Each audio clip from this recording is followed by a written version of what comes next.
ये वीडियो सिर्फ जानकारी और कहानी के उद्देश्य से बनाया गया है। इसमें दिखाए गए सभी किरदार कल्पना पर आधारित हैं। इसका उद्देश्य सिर्फ शिक्षा और संदेश देना है, न कि किसी की भावनाओं को ठेस पहुंचाना। अगर तकलीफ पहुंचे तो हम उसके लिए दिल से माफी चाहते हैं। लास्ट एपिसोड में हमने देखा एक खामोश रात, गारे हिरा की गुफा। हुजूर अपने रब की इबादत में मशगूल। अचानक एक नूरानी हस्ती जाहिर हुई। फरमाया गया, पढ़िए। हुजूर ने फरमाया, मैं पढ़ने वाला नहीं हूँ। और फिर अल्लाह का पहला पैगाम नाजिल हुआ, इकरा बिस्मी रब्बिकल लज़ी खलक। यहीं से शुरू हुआ हिदायत का वो सफर जो सिर्फ एक कौम के लिए नहीं बल्कि पूरी इंसानियत के लिए था। आज के एपिसोड में हम देखेंगे पहला दौर, सबसे पहले कौन ईमान लाया। नबूवत के बाद 3 साल तक हुजूर सल्लल्लाहु अलैहि वसल्लम बेहद पोशीदा तौर पर निहायत राजदारी के साथ दीन इस्लाम की तबलीग फरमाते रहे। इस दौर में औरतों में सबसे पहले हजरत खदीजा रदियल्लाहु अन्हा, आज़ाद मर्दों में सबसे पहले हजरत अबू बकर सिद्दीक रदियल्लाहु अन्हु, लड़कों में सबसे पहले हजरत अली रदियल्लाहु अन्हु और गुलामों में सबसे पहले हजरत ज़ैद बिन हारिसा रदियल्लाहु अन्हु ईमान की दौलत से मालामाल हुए। हजरत अबू बकर सिद्दीक रदियल्लाहु अन्हु की दावत से जल्द ही हजरत उस्मान, हजरत जुबैर बिन Awwam, Hazrat Abdurrahman bin of, हजरत सअद बिन अबी वक्कास और हजरत तल्हा बिन उबैदुल्लाह रदियल्लाहु ताला अन्हुम इस्लाम में दाखिल हो गए।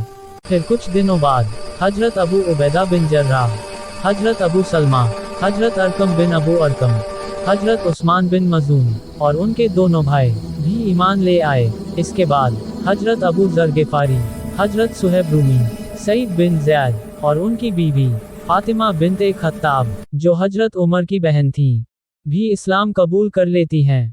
हुजूर की चची जान हजरत उम्मुल फज़ल और हजरत अस्मा बिन्ते अबू बकर रदियल्लाहु ताला अन्हुम भी इस्लाम की रोशनी से रोशन हो जाती हैं। और इस तरह मर्दों और औरतों की एक मुक़द्दस जमात तैयार हो जाती है। दूसरा दौर, खुले तौर पर दावत।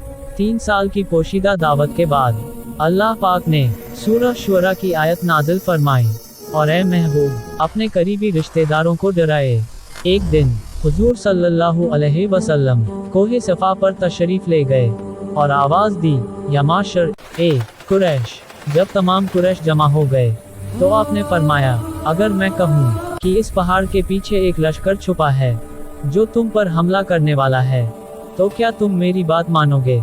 सब ने एक ज़बान होकर कहा, हाँ, हमने आपको हमेशा सच्चा और अमीन पाया है। तब हुजूर ने फरमाया, तो जान लो, मैं तुम्हें अल्लाह के अजाब से डराने आया हूँ। ये सुनते ही कुरैश गुस्से में भर गए, यहाँ तक कि आपके चचा अबू लहब भी, और सब आपकी मुखालिफत करते हुए वापस लौट गए। तीसरा दौर, ऐलान नबूवत। नबूवत के चौथे साल सूरह हिज्र की आयत नाजिल होती है, फसब बिमा तुमा, यानी जो हुक्म दिया गया है उसे खुल्लम खुल्ला बयान करो। अब हुजूर खुले आम दीन इस्लाम की दावत देने लगे। शिर्क और बुत परस्ती की खुली बुराई बयान होने लगी, और यहीं से हुजूर और मुसलमानों पर जुल्म और सितम का एक लंबा सिलसिला शुरू हो गया। नेक्स्ट एपिसोड में हम देखेंगे कुफ्फार मक्का का हुजूर पर जुल्म और सितम। तब तक हमारे साथ जुड़े रहिए सीरत उन नबी सीरीज में। अल्लाह हाफिज।